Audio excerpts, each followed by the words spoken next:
So laws have been passed that forbid the mentioning of LGBTQ issues or the existence of LGBTQ people in the classroom, or horrifically deny trans children and teenagers the medical care that is potentially life-saving for them. These laws and these narratives are spreading, and they will only grow more and more extreme. The anti-trans hatred is a wedge issue for the religious right, and the arguments applied to discriminate against trans people will and have been used against other groups as well. Fascism is never satisfied. It is built on the premise of battle, of a never-ending fight, and they won't stop until they are stopped. And for that, unfortunately, time is running out.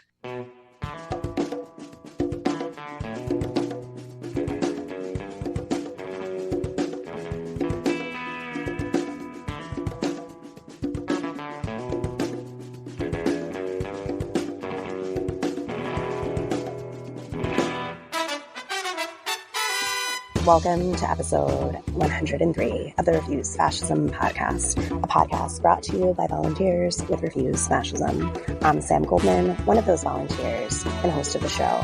Refuse Fascism exposes, analyzes, and stands against the very real danger and threat of fascism coming to power in this country. Before we get to today's interview, I want to give a shout out to monthly sustainers for Refuse Fascism. We couldn't do the show without you. Thanks to all for rating, reviewing, subscribing, and following to help us reach more listeners. If you haven't yet, go do it. Of course, after listening to today's episode. With all the big monetized shows that have staffs and publicists, we appreciate that you value what we have to say. We read all of your reviews, emails, tweet replies, messages, all of it. After listening to this episode, we hope you'll share your thoughts with us. Comment on our social media, or send us an email, or leave us a voicemail at anchor.fm/refuse-fascism, clicking the voicemail button, and you might even hear yourself in a future episode. Anyway, in today's episode, we're sharing a conversation I recently had with Annika Brockschmidt, freelance journalist, author, podcast host, and podcast producer, whose best-selling book, America's Holy Warriors: How the Religious Right Endangers Democracy, published in German, is exposing European audiences to the reality of rising American fascism.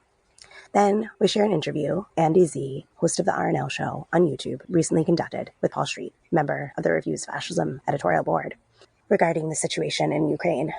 In my interview with Annika, we talk about the Christian fascist program, how deranged views on gender and sexuality shape their worldview, are weaponized in the interests of their political power, and how that is playing out right now with millions of lives in the bouts.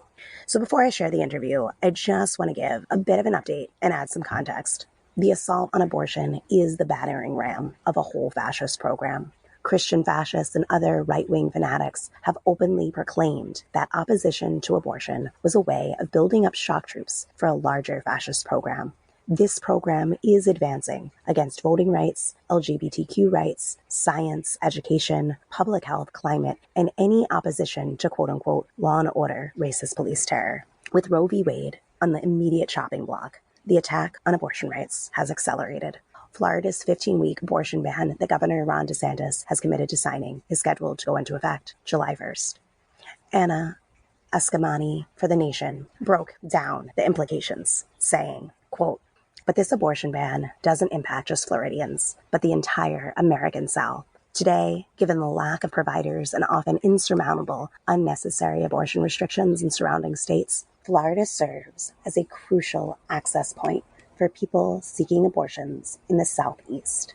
Last August, Rewire News reported that a Tallahassee Planned Parenthood health center saw over a 6-month period a 30% increase in out-of-state patients. Most were from Georgia, but people from Alabama, Louisiana, Mississippi, South Carolina, and even a few from Texas traveled hundreds of miles for what used to be, until now, the most permissive abortion laws in the region. This is just another example of how abortion bans don't stop abortions from happening. It just forces those impacted to find another way, end quote. An even more egregious bill has passed in Idaho, where a copycat of Texas's near total abortion ban enforced by vigilante bounty hunters has been passed, set to be signed by their governor. This bill enables rapists' family members to sue their victims for upwards of $20,000. As Dahlia Lithwick and Mark Joseph Stern for Slate wrote, quote, "That bill, SB 1309, now headed to Republican Governor Brad Little's desk for his signature, constitutes an explicit effort to afford the biological relatives of a quote-unquote preborn fetus more rights than the person carrying it." They go on to say, what Idaho has done is even more ruthless and vindictive. The state now invites family, including intimate partners, extended family, into the home to coerce and pressure her. Texas weaponized community to diminish autonomous decision-making. Idaho plans to weaponize the family, end quote. Tennessee is not far behind with a similar bill. As I said last week, Missouri aims to ban abortion, even for ectopic pregnancies, in a bill preventing women from leaving the state to receive care, showing the absolute disdain for women's lives that animates this Christian fascist movement. The fascist-dominated Supreme Court is providing cover for all of this, making clear their intention to overturn Roe and Casey, endorsing Texas bounty hunter system, and using the language of fetal personhood in oral arguments. A lot of times, I hear things like, well, what we need to do is give all our money to abortion funds so that people can go and get abortions, no matter where they may need to travel. And people should fund abortions. But the thing is that the fascists know the generosity of people, and they know that people will try to do whatever they can to help people get the abortions they seek. And they're not going to let any loophole stand. The fascists, with their Fugitive Slave Act remix laws, their bounty hunter system, are going after and criminalizing travel out of state to receive care. They're going so far as going after abortion funds themselves, with lawyers targeting with cease and desist letters, even going after City Bond for saying that they would pay for travel of their employees who seek abortions. Again, this is all under the ticking time bomb of a SCOTUS decision, which is hitting all of this into high gear. We're expected to see wave after wave of these types of bans, including bans on out-of-state travel, bans on contraception, sex education, the abortion pill, throughout this summer. The fascists are aiming for complete subjugation of women through taking away any control over our reproduction. No abortion, no contraception, and no loopholes to getting that care. We must aim for nothing short of stopping this attack on abortion rights. They will not stop until they have it all, and all of the horror they will inflict, or unless we stop them, which will require confronting. There is no easy way out, no court that will save us or workaround or loophole we can rely on. It's up to us and our millions. If the people in this country let abortion protections fall without a ferocious fight, not only will it kill women and others who need abortions, not only will it diminish the stature and power of all women throughout society, not just here, but around the world. Not only will this strengthen this larger fascist juggernaut, it will feed a culture of capitulation to more horrors. Conversely, standing up to this assault on women can beat back a key plank of this fascist program and strengthen the fighting spirit of decent people everywhere. To this end, I want to encourage folks to, after listening to today's episode, connect up with riseupforabortionrights.org, sign the statement, get involved in organizing nationwide protests on April 9th, and join the fight for abortions to be safe, legal, on demand, and without apology. I've also included a few must-reads in the show notes this week on this topic. Okay, now I'm so excited. Here's Annika Brockschmidt. I am really excited to have this conversation. I have been listening to the guest that we're going to have on today. I'm talking with Annika Brockschmidt. She is a journalist and author, a podcast producer. Her second nonfiction book, America's Holy Warriors, How the Religious Right Endangers Democracy, was published in German in fall of 2021, and no surprise to me, it was an immediate bestseller. She co-hosts a podcast, which in its English translation is Cross and Flag, with visiting professor at Georgetown University, Thomas Zimmer, who you may have listened to his interview with Coco Das a few weeks back. And they explore the history of the religious right. So thank you so much, Annika, for joining me. Very happy to be here. So just to jump in, your latest book dives into the American Christian fascist movement in a way that's geared towards German audiences. And I was wondering, how do German people generally view the situation of what we call rising American fascism? Most Germans, scholars or not, are usually very careful to apply the term fascism, and I'd say rightfully so. So that means that usually whenever the word fascism is used in German public discourse, especially in relation to the US, it's usually met with a lot of pushback, kind of as a reflex. And there are many reasons for this, I'd say. One is that the general public, but also many journalists, usually don't differentiate between fascist politics and a fascist state. So that makes it very easy to argue against the existence of fascist tendencies and tactics in the American right, because the US is not a fascist state.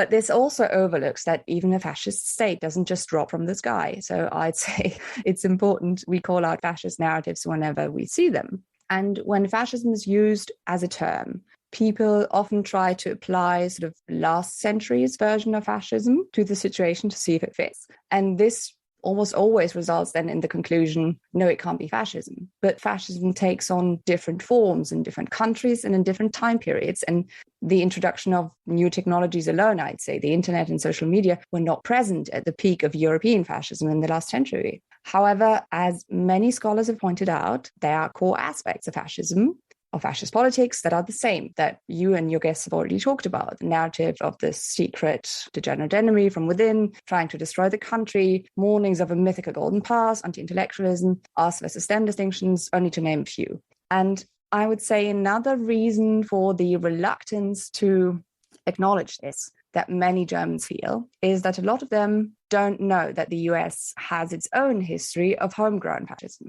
And I think Thomas Zimmer, who I co-host a podcast on the religious right with, came onto your show and talked about this. And he talked about how often invoking fascism tries to sort of write what is happening now as an anomaly of American politics, something that had to be either imported from Europe or that we have to look to Europe for to find even a comparison. And that is just not the case. The American fascist movement, Christian nationalist in nature and homegrown, is very well documented. One example would be the KKK of the 1920s, which historian Kelly J. Baker has done a lot of work on and has laid this out many times. And many Germans, for example, don't know how Christian the KKK was. So we remember the US as the ones who fought the Nazis. So, how could they have a rising fascist movement rearing its head now? That's kind of the logic that's often being applied. I'll say this, as it's become more mainstream among scholars to use the term fascism and to apply it to what's happening in the US at the moment, there have been at least a few more chances for experts to issue their warnings on this in mainstream German media. That still doesn't apply to the majority of the media coverage of US politics in Germany, but I'd say it's at least a start. And there is a great interest among the general public on this topic. So many people who follow what most American experts on politics, the religious right, and fascism are saying are deeply worried about what's happening in America, and they want to understand. I think that what you're saying, it's not so different than how people think here. There's all sorts of exceptionalism that people in this country forget or never knew their own history. And I think that oftentimes, I think it's really important to cross the pond, if you will, and bring in voices from outside these borders who can often provide insight or shed light onto things that people in this country have difficulty or resistance confronting. And sometimes, someone else is able to pull back the lens in a way that we're not able to do ourselves or don't want to do ourselves. One of the things that we've been thinking a lot about is that a key element of fascism is this irrational devotion to your own identity group. And this has infected the body politic generally. I know some journalists in the US have been critical that you write about the US, but you don't live here. And I think I said this before we started recording, but I love the response that you've given around this. And honestly, I think sometimes people see things clear, in my opinion, from a distance. And is there anything that you think stands out to you about the situation in the US that you might see clear from your distance? Yeah, it was a journalist who said this and who claimed that my warnings of American democracy being in severe danger were proof of my alleged anti-American sentiment, which then set the whole German conservative media machine into motion. But those attacks are to be expected. And well, the book I've written focuses on the history of the religious right from its beginnings until the present. So that means I work with historical sources. And then I think there's a misconception that many people believe that historians of contemporary history only work with eyewitnesses, so they only interview people. And yes, while oral history is an important part of contemporary history, it only answers a very specific set of questions. And I work with written sources, so textbooks, speeches, sermons, letters, declarations, blog posts, video, whatever's available, really. And while I would still have loved to spend some time in the US while I was writing it, because of the pandemic, Europeans couldn't enter the US at the time. So that was the reason behind that. But I was able to talk to a number of wonderful American colleagues whose existing work I build on and cite in the book. But you're right, I think there is something to be said about distance, be that physical or really in a more meta sense of just not belonging to the group that you write about. That makes it easier to look at sources from a different angle and maybe add something to the discussion that was previously not there. And I think one of the most important themes there is American exceptionalism, where it can be quite hard, I think, even for American scholars sometimes to see it. Whereas with a sort of more European lens, I think it's sometimes a bit easier to spot it when it pops up on both sides of the aisle, because I think it can really make it more difficult to see clearly the roots of Christian nationalism and its effects. When you talk about the roots of broad strokes and this being a short interview, but is there anything that you think or that you uncovered that surprised you in terms of the roots of this homegrown fascism?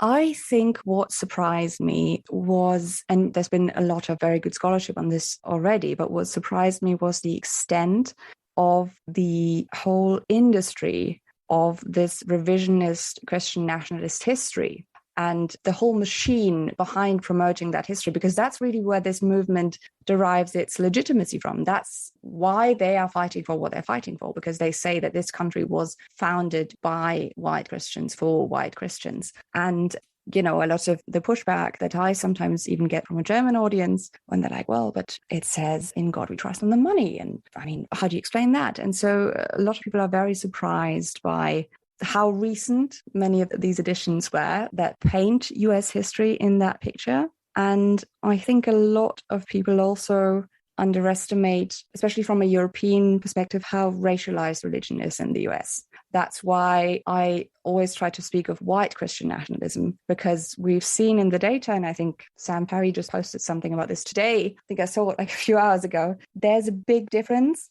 between the political attitudes that go together with white Christian nationalism and black Christian nationalism. So that's something that's very important, and that was missing, I would say, from a lot of the media coverage here.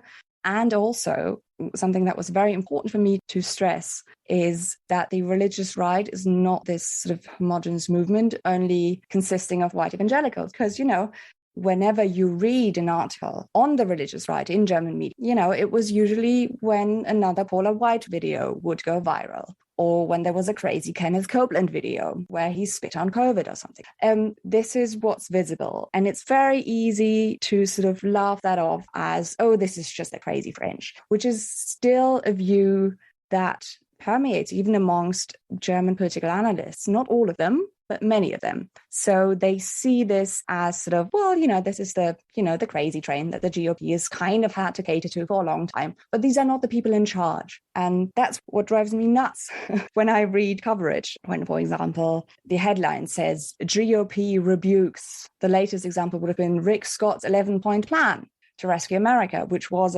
just an authoritarian fascist fever dream. And I wrote about this for Religion Dispatches. And well, Mitch McConnell said, this is not my plan and we're not going to raise taxes. He didn't argue against any of the massive culture war aspects of the whole plan because he knows this is what the base wants. There was another piece that only quoted former Republican officials all saying, well, this is not who we are. I was like, yes, but nobody who still has to be elected today is going to stand up against the actual content, except for the tax thing, because that was a massive blunder on his part because he's not the smartest cookie. But this is who they are. Believe them when they tell you who they are. There's an 11-point plan, which in parts is already being enacted. It aligns perfectly with what's going on in state legislatures in red states at the moment.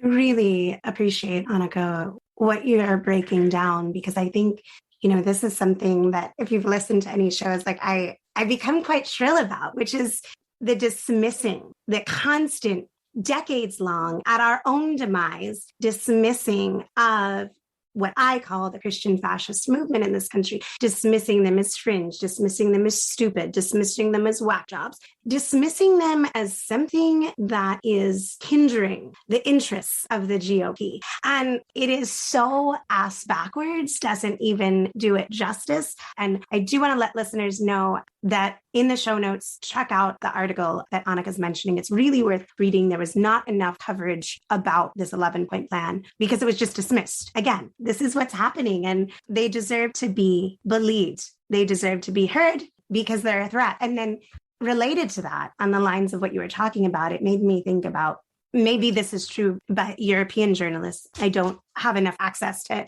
all the press there. But in this country, in the United States, the lens is really on white evangelicals. And it was harmful, in my opinion, that the attention wasn't paid to the machismo aspects of Latin American men and Black men evangelicals, even though they were a smaller population in this last election. I don't want to overstate their rise or influence, but they were discounted. And the patriarchal roots of their religion were discounted. And then as we look at our current makeup of the Supreme Court and months away from the very likelihood that legal abortion is gutted in the United States, which is often trumpeted as the modern world, and how we see a society as modern is whether women have basic rights.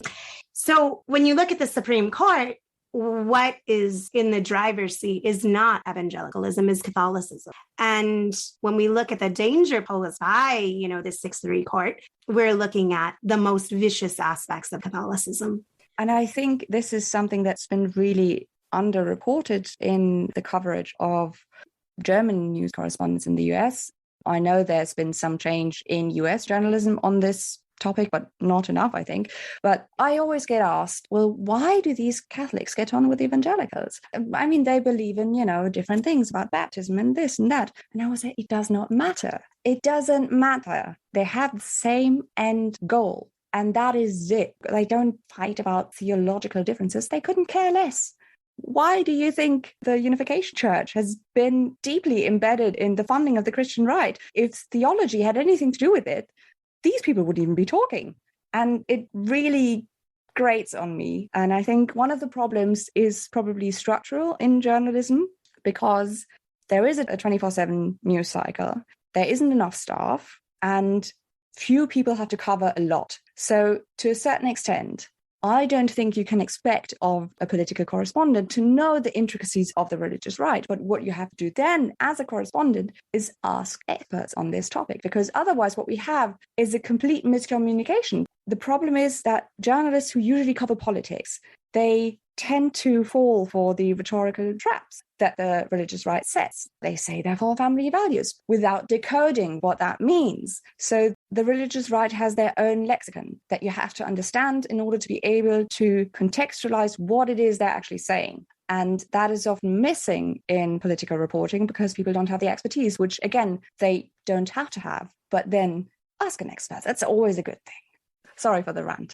It is a very helpful rant. What I started writing in my notes was allow them to set the terms. And I think that right now the quote unquote journalists in question, allow the Christian fascists to set the terms, and including changing language, allowing for usage of words like fetal personhood and things like that. Even talking about parental rights. On the one hand, touting parental rights to ignore educational experts, to ignore historians when it has to do with teaching basic history, but revoking parental rights when it comes to ensuring that their children have gender-affirming care. So it always makes me feel like there's gymnastics, but it's not mental gymnastics for them. It's very easy for them to do. It's very hard to do when applying a logic of seeing people as human beings, but what can I say?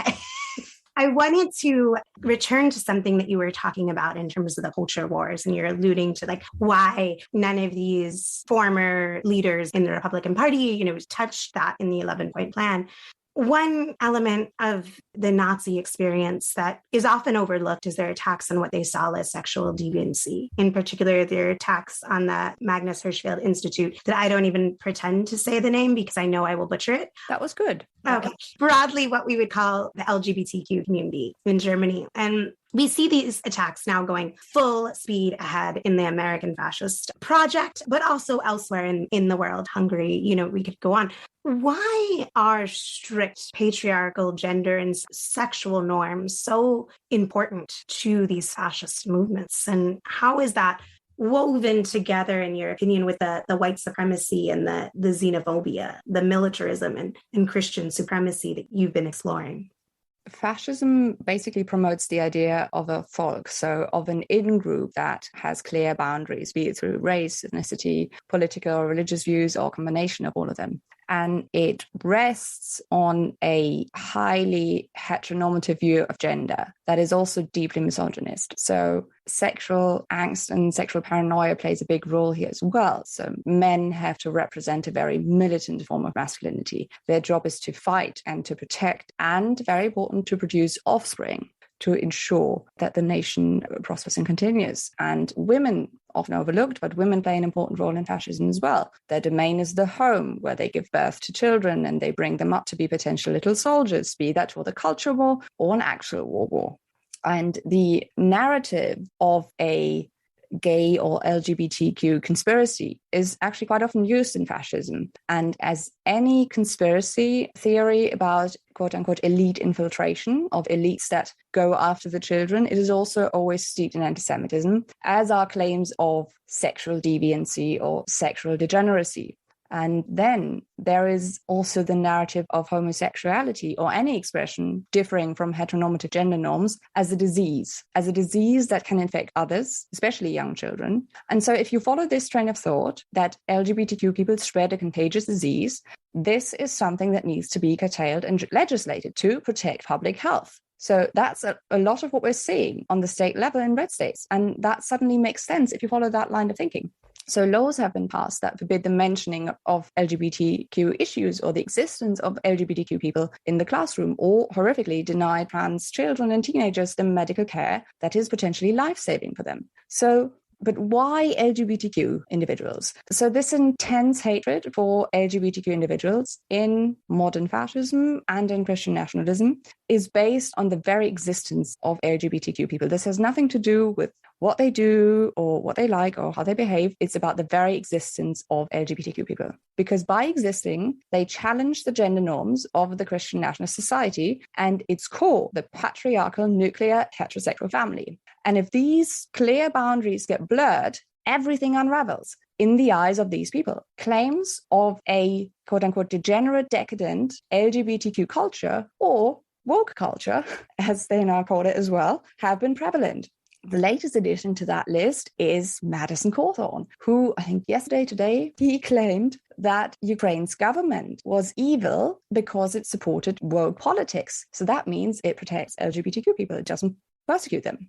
And rhetoric to protect the children of sinister LGBTQ actors who groom children into abusing them have been all over the promotion of various repressive anti-LGBTQ laws that have just to cut in for listeners who may not know, because not everybody follows things in the same way. The rhetoric that Annika's talking about, the grooming aspect, that was heavily used in Florida to push through the Don't Say Gay bill and to get too many people to go along with it. Yeah, and also to get certain books banned in libraries that speak about these things, because that then gets framed as pornography because it covers LGBTQ issues. So that's another way of framing LGBTQ issues as something perverted, where you're trying to sexualize children. That's also something that comes up very often. And so anything that addresses LGBTQ issues gets labeled pornography and is therefore framed as disgusting, icky grooming of children and makes it automatically improper. Why are you even talking to kids about this?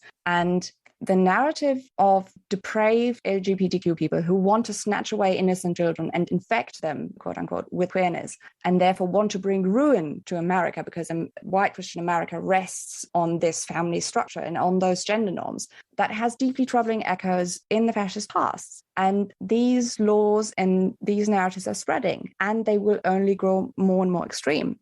So the promotion of heteronormative gender norms in white Christian nationalism is also closely tied to its white supremacy and its xenophobia. Why? Well, not for nothing. When Alan Carson and two of his acquaintances, when they founded the World Congress of Families, they bonded over fears of a quote-unquote demographic winter in their countries, meaning that too few white Christian babies were being born, in their opinion. A narrative which people like Tucker Carlson reproduce on at the moment an almost daily basis to his millions of viewers. And this is then contrasted with narratives of people of color invading the country as immigrants. And in the American context, but also in the context of the European right, we often see this then tied to conspiracy theories like the Great Replacement, or the more openly anti-Semitic one, the white genocide. where the narrative is that shadowy elites seek to, quote unquote, replace white people with people of color to destabilize and eventually take over society. And so these aspects, xenophobia, racism, hatred of LGBTQ people, are very tightly connected, even though they might not look at first glance, which is why that makes it so hard to explain. And one last aspect that I think we can't overlook is that in fascism, you need an enemy from within. As we've already established, they need an enemy because fascism is this constant state of battle. You can never stop. You always have to have the struggle. And this enemy needs to be both extremely powerful, so he installs fear in the followers of the fascists, but he also has to be disgusting or perverted, so he can also be ridiculed. So this means that rather than paralyzing the followers in fear, this gives then the fascist or the fascist politician the tool to rile out their followers. So the narrative goes like this. The secret LGBTQ elite, who is in cahoots with a small group who lead this country from the shadows, is trying to groom and sexually violate your children. But they're also gross and ridiculous and easy to point out. So it does both. It gives you an enemy that is threatening, so you have to take action because they want your children. It's also a very common narrative. X group wants to take your children, so you have to legislate against X. But this enemy can also be ridiculed. That was a really helpful breakdown. And I think that it's something that, and unfortunately, we're seeing take place now in hyperspeed and replicate very, very rapidly, not limited to just the Floridas and Texas. I think that we're going to see it really nationwide very, very soon. And so I think it's important for people to pay attention to, and not just to pay attention to, but to put everything on the line to resist and stop. And I think that there's a lot of connection between the patriarchy at the core of it. And, we're talking about the very existence challenging their whole way of life.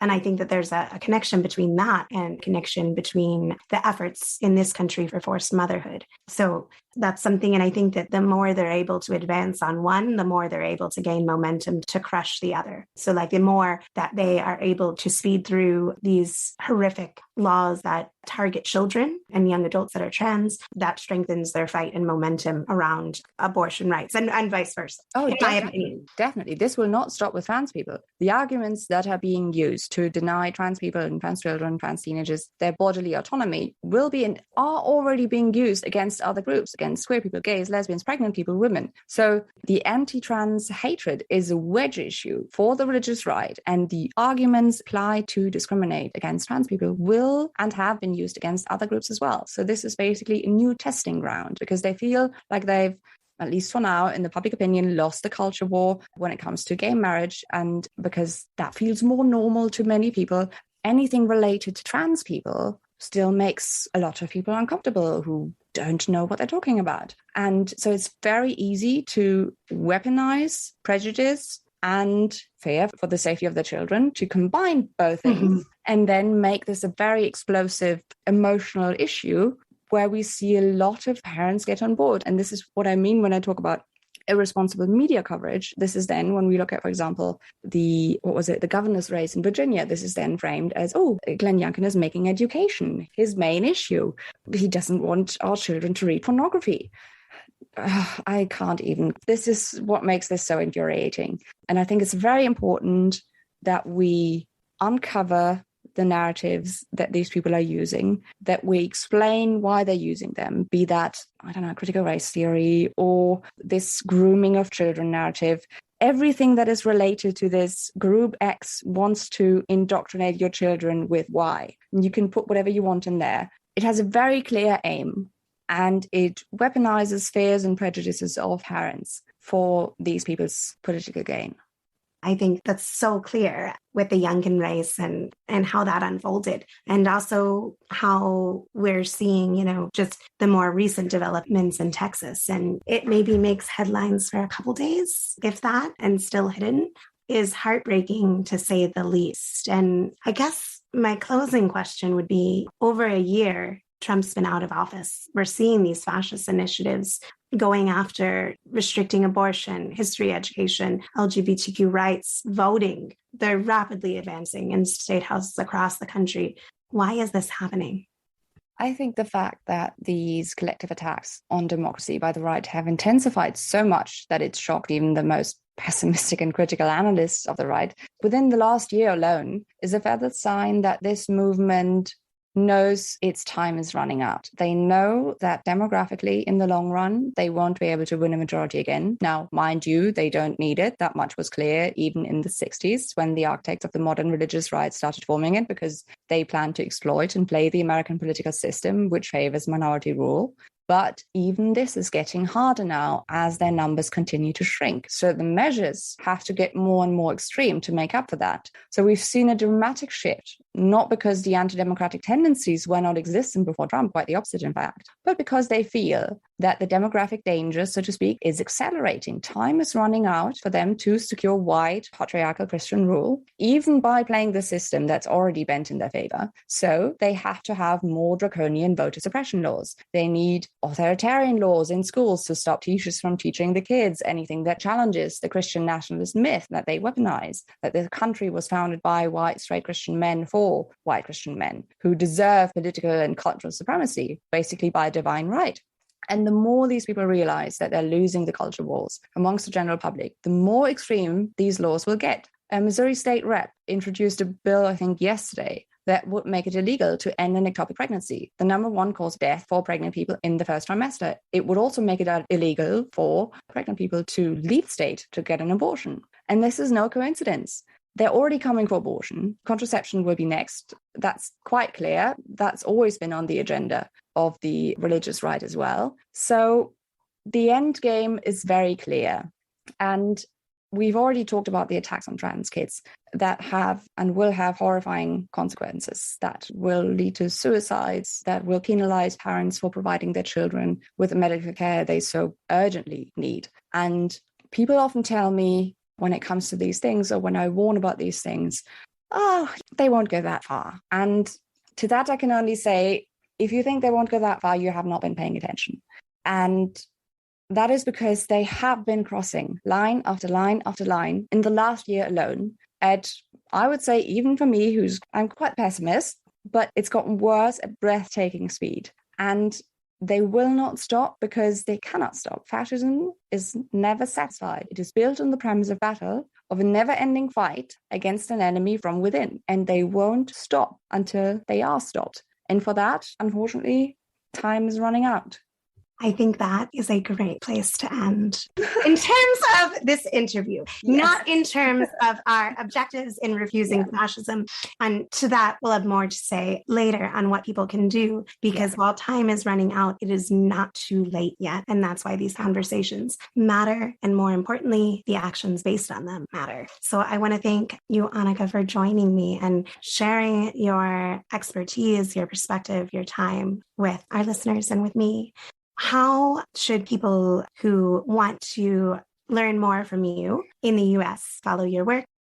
I think the easiest is probably Twitter. You can find me at Ardent Historian, and you can also find our podcast. Now, if you're not a German speaker, that's not necessarily a problem, because the interviews that Thomas and I do with English and American experts are in the original. So we don't synchronize them because that would be horrific for us to do and for other people to listen to.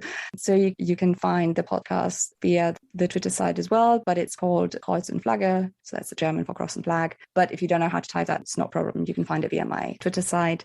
If you're a German speaker, there's also a Patreon where you can find many more texts on the US religious right and political right. And most of my Twitter feed is half in English as well. So you'll find plenty there. You're going to want to check out the show notes where we'll have the link to Annika's Twitter, podcast, and the text for I forgot about that. And there's another one in the pipeline, but I have to finish that one first, for Religion Dispatches as well. So you can wonderful. You should read any text in Religion Dispatches anyway, so just keep an eye out. Thanks again. Thanks so much for having me.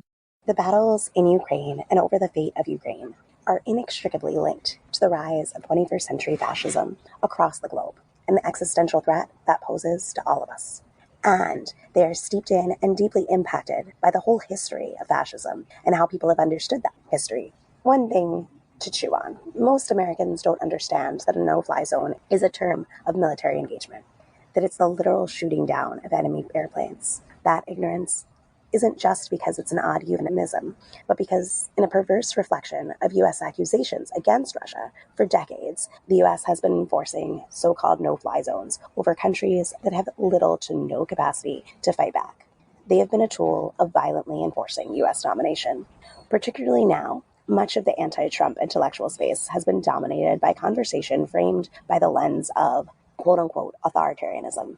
The lens of quote-unquote authoritarianism, void of discussion of actual ideological, political programs of said quote-unquote authoritarians, creates a narrative of authoritarians of right and left varieties, which serves for a return to the so-called center, aka good old U.S. imperialism and American chauvinism. The point here isn't that the U.S. is authoritarian too, but that the concept of authoritarianism just doesn't hold water. Instead, we need to discuss power and empire and political programs, social programs even, as part of analyzing what's actually going on. So now, here's Andy Z in conversation with Paul Street. All right, so I'm here with Paul Street from Chicago, Illinois. I'm here in New York City. How you doing, Paul? I'm doing all right. It's kind of a nice day today. I'm a little worried about World War III, but, we'll see. Every day I wake up and thank God that the sky hasn't been closed, like in the whole planet. Times. Right. I'm with you on that. Serious times. Well, that's why we invited you back to the show this week. You wrote on Counterpunch 2 weeks ago in an article saying that President Zelensky's call for a NATO-imposed no-fly zone over Ukraine is a call for U.S. warplanes to directly engage Russian jets, and thus a call for great power escalation, potentially proceeding to World War III, which nobody wins. Talk about reckless, end quote. Right. I just think this is important to get into because since you wrote that, this has escalated and escalated. It's all over the media. And, I think this is important for us to talk about. Well, to quote Bob Dylan, let us not talk falsely now. The hour is getting late. The last time I looked at the Bulletin of Atomic Scientists doomsday clock, they were at 100 seconds to midnight. That was on January 22nd. I bet they'd cut that in half right now after the invasion of Ukraine. And not just the invasion of Ukraine, but the Western response to it. I'm wearing a button that I bought from the RevComs. You might not be able to see it there. It says, stop thinking like an American and start thinking about humanity. Thinking about humanity. Well, also, don't think like a Russian. Start thinking about humanity. Don't think just like a Ukrainian. Start thinking about humanity. And don't think like a Zelensky. Start thinking about humanity. There is a cult being built up around this man, and I'm finding it increasingly dangerous. He's speaking on gigantic telescreens in European city town squares to tens of thousands of people. He's speaking to the British Parliament. He's speaking to the Canadian Parliament, and he's going to be speaking, I believe, tomorrow to Congress. He's on TV constantly, and the most consistent theme coming out of his mouth is close the sky, give us a no-fly zone. I don't know if you've had ethnic Ukrainians march in New York City, but we certainly have in Chicago. There's pointing in the direction of a neighborhood a couple miles northwest of here called Ukrainian Village, and they had 5,000 people in the loop chanting, close the sky. That's their way of, which to me sounds very chilling because, I'm worried exactly about the entire sky being closed on the whole planet. I don't know if people know what a no-fly zone actually is. A no-fly zone is a direct military act of war where the U.S., and I was going to say NATO, but the NATO really is the U.S./NATO, would militarily close off, both through patrolling with jet planes and through anti-aircraft precision-guided military hardware, would engage Russian planes over Ukrainian land, potentially, for example, chasing Russian planes, potentially downing or getting downed by Russian planes in Ukrainian airspace, potentially chasing Russian planes into Russia, potentially being chased by Russian planes into full-on NATO territory, into Poland. And so on and so forth. It would lead to a direct military engagement. And this is very important. A no-fly zone means a very likely direct engagement between U.S. forces and Russian forces. That in turn means World War III. That in turn means a distinct possibility of escalation to a global nuclear war. We are closer than we've ever been to a potential World War III in my conscious lifetime. We've been extremely lucky. We've been unbelievably fortunate over the decades with these hundreds and hundreds of nuclear weapons capable of blowing up the world 15 times over, that we haven't gone there yet. We haven't gone to the Dr. Strangelove territory. This is the scenario. This is the kind of scenario that would give rise to this. And it is just absolutely irresponsible for MSNBC, CNN, and Fox News to constantly be coupling these very real, don't get me wrong, and which makes them all the more provocative. They're not made up like some sort of Pavlovian Putin left type of people would have you believe. They're very real images of civilian carnage that is laid at the door of Vladimir Putin. Make absolutely no mistakes. You have these images, you have all the outrage about it. And of course, a lot of us on the left, whatever the left is anymore, are noticing that there's an incredible amount of outrage about Ukrainians, but almost no outrage in West media about Yemenites and Palestinians and the victims of our own bombardments and the bombardments of our own allies. But nonetheless, there's these incredible images of outrage coupled with these pleas for a no-fly zone. And every single day, the media is building mass sentiment for a no-fly policy on the part of NATO, which is really the United States of America. And in fact, it's been so effective that the last Ipsos poll I looked at, 74% of the American population supports a no-fly zone. I wonder sometimes if those who support a no-fly zone know what it is. I have a feeling that there's a lot of Americans, if you ask them, they'd almost think it was like a video game with air traffic controllers, sitting around behind screens. I'm not sure they get it. I'm not sure they understand the threat of mutually assured destruction resulting from a direct engagement between two nuclear superpowers. There's certainly more to say about it, but this is extremely worrisome, and it's extremely irresponsible for liberal intellectuals to get up with their MSNBC, CNN bully pulpit and their Yale credentials, and also this roster of war criminals like John Brennan and James Clapper that are constantly being paraded in front of liberal viewers. It's extremely irresponsible for them to not talk about the real risks involved. And by the way, not to mention that a no-fly zone wouldn't even be all that militarily effective. Most of the damage is coming from ground artillery. Most of what Putin's forces have done has not been through the sky anyway. In this segment you just heard, we shared the views of Andy Z. and Paul Street, two members of the Refuse Fascism editorial board. The views featured are theirs and theirs alone, and not an official platform of Refuse Fascism. For Refuse Fascism's mission and key statements, please see refusefascism.org. Want to learn more from Paul's perspective? Check out his March 18th essay on Counterpunch, which is an updated version and partial reconfiguration of a presentation he gave online to the Chicago chapter of Refuse Fascism, and is linked to the show notes. For more from Andy Z, check out the RNL Show, Revolution Nothing Less Show, on YouTube. And if you want to dig deeper into understanding Christian fascism, check out some of the recent episodes from the past few months, including an interview we did with Catherine Joyce, which I think was January 23rd, the interview I did with Samuel Perry, January 9th, and there's an interview that Coco did with Annika's co-host of her podcast, Thomas Zimmer. So you're going to want to check those out. Thanks for listening to Refuse Fascism. I want to hear from you. Share your thoughts, questions, ideas for topics or guests, or lend a skill. Tweet me at Sam B. Goldman. You can drop me a line at samanthagoldman@refusefascism.org, or you can record a voice message by going to anchor.fm/refuse-fascism and click the button there. You might even hear yourself on a future episode. Want to support the show? Amazing. It's simple. Show us some love by rating and reviewing on Apple Podcasts or your listening platform of choice. And of course, follow, subscribe so you never miss an episode. Chip in to support our pod and content creation to help people understand and act to stop the fascist threat. Donate by visiting refusefascism.org and hitting the donate button there. Venmo, Refuse-Fascism, Cashapp, Refuse Fascism. Thank you, Richie, Marini, Lena Thorne, and Mark Tingelman for helping produce this episode. Thanks to incredible volunteers, we have transcripts available for each episode, so be sure to visit refusefascism.org and sign up to get them in your inbox each week. We'll be back next Sunday. Until then, in the name of humanity, we refuse to accept a fascist America.